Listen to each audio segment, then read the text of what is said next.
Hallo en welkom. Vandag neem ons jou saam na Oos-Kowloon in Hong Kong. Spesifiek, ons kyk na Kowloon Bay en sy buurman Ngau Tau Kok. Nou ja, jy dink dalk dadelik aan besige kantoorgeboue of woonstelblokke, Nou, dis wat mens eerste sien. maar ons gaan vandag 'n bietjie dieper delf as net die oppervlak. Absoluut. Ons het gekyk na navorsing wat hierdie area se nogal dramatiese transformasie oor baie jare dokumenteer. Die grond waarop jy vandag daar loop, dis gevorm deur die natuur, ja, maar ook deur ongelooflike menslike wilskrag. En daai konstante drang na vooruitgang, nê? Presies. Tipies Hong Kong. So ons doel vandag om daai lae geskiedenis saam met jou af te skil. Ons praat van vergete nedersettings onder 'n ou lughawe, So. tot die industriële ruggraat wat die stad help bou het, en selfs die nuwe kreatiewe energie wat nou in ou fabrieke opduik. Dink daaraan as 'n tydreis en ons wys jou waar hierdie stories, hierdie versteekte juwele vandag nog kan raak sien. Klink goed. OK, kom ons spring weg. Ons begin sommer onder die grond. Letterlik onder die ou Kai Tak lughawe se parkeerarea. Ja. Dis amper ongelooflik wat nuwe konstruksieprojekte daar onthul het. Dinge wat vir eeue weggesteek was. Dis regtig 'n merkwaardige verhaal. Jy weet, sedert 2008, veral met die werk aan die Sha Tin to Central spoorlyn, het argeoloë in daai ou Kai Tak gebied op 'n absolute skatkis afgekom. OK, Teen Junie 2017 het hulle houvas 5266 artefakte ontdek. wow, 5000. Ja, en dis nie net klein stukkies aardwerk nie. Meer as 3700 daarvan is belangrike items, goed bewaarde pitte, oonde vir pottebakkery of metaalwerk, selfs grafte. En die belangrikste, dit dateer alles uit die Song-dinastie. Die Song-dinastie. So, ons praat van wat? So 1000 jaar terug. Presies. Roffig 960 tot 1279 na sê. En wat so fascinant is, dis tasbare bewyse. Hierdie goed wys dat hierdie deel van Hong Kong lank voor die koloniale tyd reeds 'n belangrike gevestigde nedersetting was. Nie net 'n vissersdorpie nie. Glad nie. 'n Regte gemeenskap met strukture langs die Lingnan-kus. Dit koppel Hong Kong se storie direk aan daai antieke Chinese geskiedenis op 'n manier wat baie mense nie besef nie. Dit verander amper die storie wat ons gewoonlik hoor, jy weet. Dis ongelooflik, maar hoe op aarde beskerm jy sulke ou goed te midde van massiewe ontwikkeling? Veral iets soos 'n nuwe moltreinlyn. Ja, dis altyd die groot vraag, nê? Nee? Dit was 'n reuse uitdaging, maar die oplossing was nogal slim. 'n Kombinasie van dinge. Eerstens, in situ bewaring. OK, wat beteken dit? Dit beteken die meeste van die oorblyfsels, veral die groot goed, soos fondasies, is versigtig onder die grond gelos, gestabiliseer en beskerm vir die toekoms. Maar dan, en dis die regtig oulike deel, het hulle dit geïntegreer. Geïntegreer hoe? Van die belangrikste artefakte wat hulle wel kon uitgrawe, word nou binne in die MTR-stasie self uitgestal. Die beste voorbeeld is die J2-put en sy waterkanaal. Hulle het daai hele struktuur versigtig verskuif, Sjoe, en dit is nou geïnstalleer reg onder 'n spesiale dakvenster in die plafon van die Sung Wong 2-stasie. regtig, so jy kyk op en sien dit. Ja. Jy stap om jou trein te haal en bo jou kop is hierdie byna 1000 jaar oue stuk ingenieurswese. Dis amper 'n soort lewende ondergrondse museum wat deel is van mense se daaglikse roetine. Dis fantasties. So jou eerste versteekte juweel is dan die MTR Sung Wong Tai stasie self. Dis nie net 'n plek om op 'n trein te klem nie. Dis 'n venster na die verlede. Presies. En hou die spasie dop, daar's ook sprake van 'n moontlike Song-dinastie argeologiese museum naby Sung Wong Twai Park. OK. Maar vir nou is die stasie self die plek. 'n Perfekte beginpunt. Stel jou voor jy is op dat werk toe en loop letterlik onder 1000 jaar oue geskiedenis deur. Goed, nou skuif ons so 'n bietjie wes na Ngau Tau Kok, die buurman. Heel ander gevoel daar, nê? Nee? Rouer, meer industriële verlede. Ja, beslis. Selfs die naam vertel 'n storie. Ngau Tau Kok beteken letterlik oshoring kaap. Oshoring. Ja, dit kom van sy oorspronklike vorm. Dit was eens 'n kaap wat soos 'n horing in die baie uitgesteek het. Hierdie area, deel van die ou Vier Lewels, was bekend vir soutmaak, maar veral vir sy steengroewe. Ah, die klipkappers. Juis. Die groewe het in die vroeë 1800s begin floreer en het eers in die laat 1960s, so rondom 1967 regtig begin kwyn. Die klip hiervandaan het letterlik gehelp om die fondamente van vroeë Hongkong te bou. Maar hier's waar die storie nogal dramaties raak. Die bronne sê, Gao Tau Kok het homself amper opgeoffer vir Kowloon Bai. Dis 'n sterk manier om dit te stel, maar dis ook nogal die fisiese waarheid. Onthou daai massiewe landaanwinning in Kowloon Bai in die 1970s. Ja, om nuwe grond te maak. Presies. Hulle het enorme hoeveelhede vulmateriaal nodig gehad. Miljoene tonne klip en grond. En die hoofbron, die heuwels van Gao Tau Kok, veral die Jorun Valley gebied, is basies stuk vir stuk weggegrawe. Hulle het die heuwels gevat. Hulle het die heuwels gevat en in die see gegooi om die nuwe grond te skep waarop Kowloon Bai se industriële areas gebou is. So, ja, Gao Tau Kok het sy eie landskap, sy ooshoring, prysgegee. Dit is amper opgelos om Kowloon Bai te bou. Sjoe. Dis nog 'n kragtige beeld. Dit wys daai pragmatiese, amper brutale kant van Hongkong se ontwikkeling, né? As ons grond nodig het, maak ons dit. Maak nie saak hoe nie. Juis. Dit wys daai ongelooflike wil om die omgewing te vorm na die stad se behoeftes. So, jou tweede versteekte juweel is dan meer 'n plek vir die verbeelding. Stap op die Kwun Tong promenaad of langs Ngau Ta Kok weg. Die oorspronklike Kaap is natuurlik weg, Lankal weg. maar staan daar en probeer jou indink hoe dit gelyk het. Die ou kuslyn was suid van waar die pad nou is. Die grond waarop jy staan, dis letterlik gemaak van Ngau Ta Kok se heuwels. En as jy mooi kyk, veral in die systrate, sien jy nog steeds tekens van daai ou industriële tyd. 'n Ou metaalwerksplek hier, die spook van 'n terminaal daar.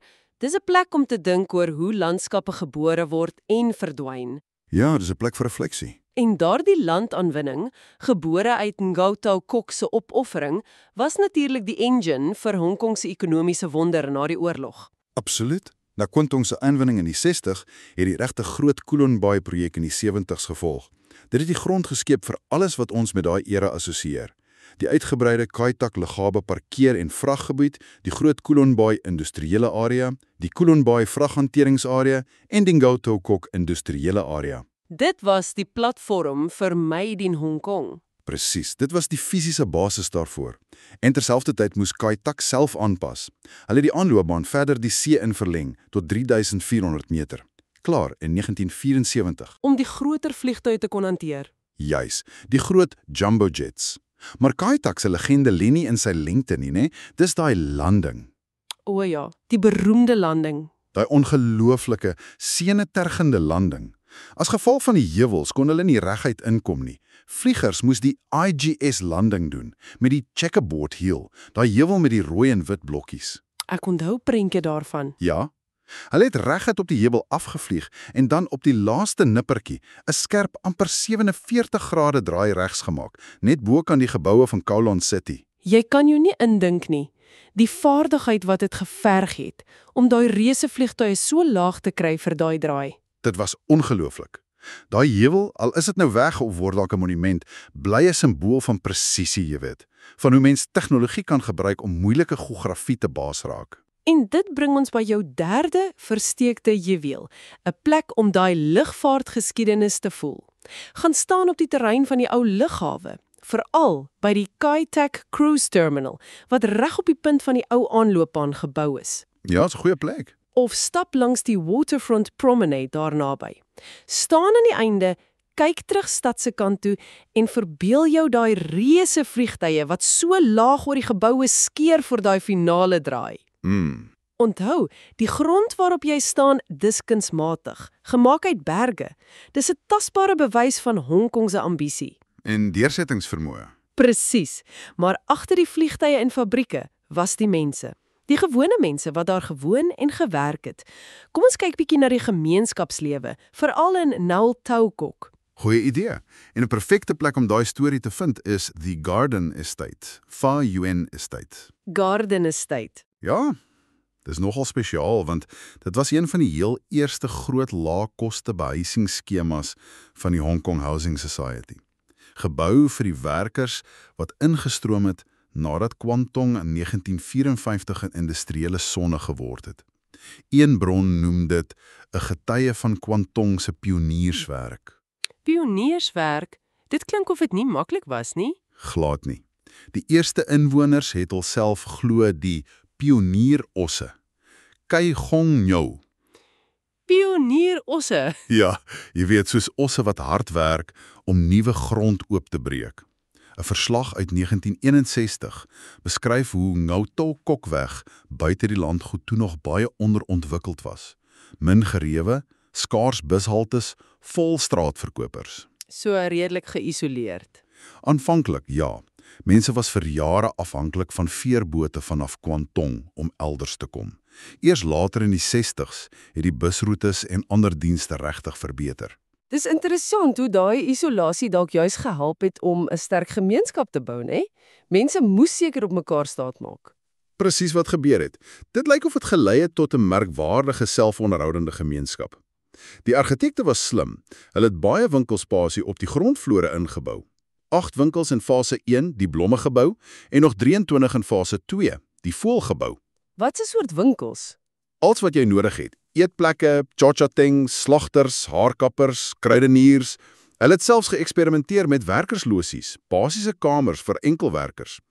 En baie belangrik, daar was 'n gewilde kliniek wat deur Maryknoll nonne bedryf is. Oh, wow. Dit was noodsaaklik in daai dae.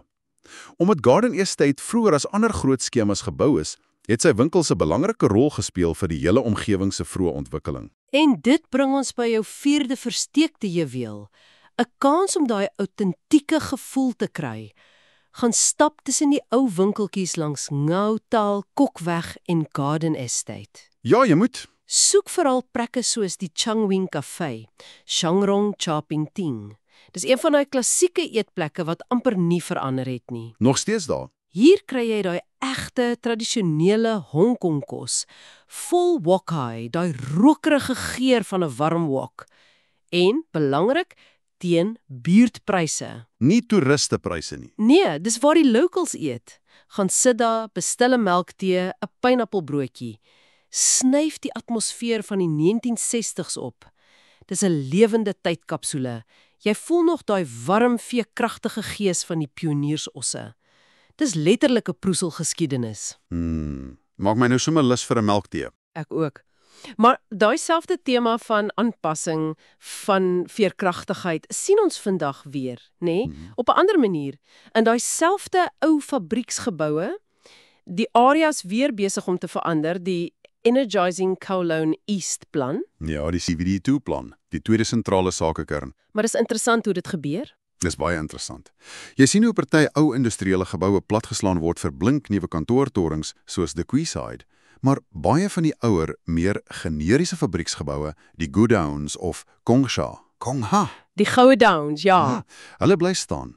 En binne in hierdie nederige ou geboue gebeur iets heel onverwags. Jy kry nog steeds die tradisionele besighede, metaalwerkers, drukkers, maar nou deel hulle die gebou. Met wie? Met 'n hele nuwe generasie besighede. Dink aan spesialisse musiekboekwinkels, fascinerende tweedehandse lang winkels waar jy ure kan verdwaal, whisky-spesialiste, selfs farmaseutiese maatskappye. Dis 'n unieke ekosisteem, oud en nuut, langs mekaar. Dis 'n vreemde mengsel. Hoekom werk dit? Een groot rede, bekostigbare huur. Dis die sleutel. Hierdie ou industriële ruimtes, hulle is dalk nie modern nie, maar hulle bied groot spasie teen 'n prys wat beginners, kunstenaars, klein besighede kan bekostig. Hulle kan nie die huur in Central of Causeway Bay betaal nie. So dis 'n soort broeikas. Presies. 'n Informele broeikas vir nuwe idees, veral in kultuur, ontwerp, kos. Kyk na die Hangtou Road omgewing. Hulle noem dit Phi Nou Sing Dai, 'n toevlugsoord vir koffieliefhebbers. Regtig, koffie. Ja, jy kry ongelooflike spesialis koffiewinkels weggesteek in hierdie fabrieksgeboue. Buite ry die vragmotors verby, binne kry jy hierdie stylvolle, minimalistiese kafee met 'n barista wat weet wat hy doen. Dis daai kontras, industrieel en kreatief. Dis fascinerend. En dis dan jou 5de versteekte juweel. Gaan verken daai industriële geboue rondom Hangtou Road en Wai Yip Street. Ja, vat 'n kans. Moenie afgeskrik word deur die eenvoudige fasades nie. Wees nuuskierig, loer binne, kyk na die gidse in die voorportale. Jy mag dalk net 'n oulike kafee, ontwerpateljee, 'n onafhanklike boekwinkel ontdek. Jy weet nooit wat jy gaan kry nie. Dis 'n direkte blik op Hong Kong se ekonomiese aanpasbaarheid. Hoe vernuwing soms van onder af groei op die mees onverwagse plekke. Sjoe, wat 'n reis deur Kowloon Bay en Go Tok Kok. Dis regtig plekke waar die kaart konstant herskryf word, né? Van Song-dinastie onder die grond tot die CBD2 ambisies vandag. Presies. Daai 5 stories wat ons aangeraak het, die Song-fondamente, die steengroefopoffering, die landaanwinning, die gemeenskapsveerkragtigheid van Gardeners Estate en die industriële herlewing nou. Dit skets 'n prentjie van 'n unieke plek. Die geskiedenis is nie weg nie. Dis net gevou of versteek deur ontwikkeling. Ja. Hierdie area wys iets dieps van Hong Kong se karakter. Daai ongelooflike oorlewingsinstink, daai aanpasbaarheid. En vir jou as besoeker bied dit hierdie unieke tydoorvleueling ervaring. Jy kan in een middag stap van songoorblyfsels by die stasie na 'n 1960ers Cafés and Garden Estate, na 'n 22ste eeuse kreatiewe ruimte in Hangtou Road. Ja, dis die wonder daarvan. En die dieper insig, dink ek, is dat elke moderne hoekie hier gebou is op 'n vorige opoffering of veerkragtigheid. Ngau Tok Kok se heuwels, Garden Estate se mense, Kai Tak se vliegers, die besighede wat nou aanpas. Die versteekte juwele, daai put, daai kafee, daai boekwinkel, dis ankers na daai gees. Dis meer as net plekke om te sien. Dis 'n kans om Hong Kong se kernfilosofie van oorlewing en selfdefinisie te verstaan. Baie dankie dat jy saam met ons op hierdie ontdekkingstog deur die vele lewens van Kowloon Bay en Ngau Tok Kok gegaan het. En net iets om oor te dink. Gegeewe hoe hierdie area homself so dramaties herskep het, hoe mag die volgende laag van transformasie hier lyk? Sê oor 50 jaar. En watter nuwe, versteekte juwele mag dan uit daardie verandering kom? Interessante vraag. Tot volgende keer.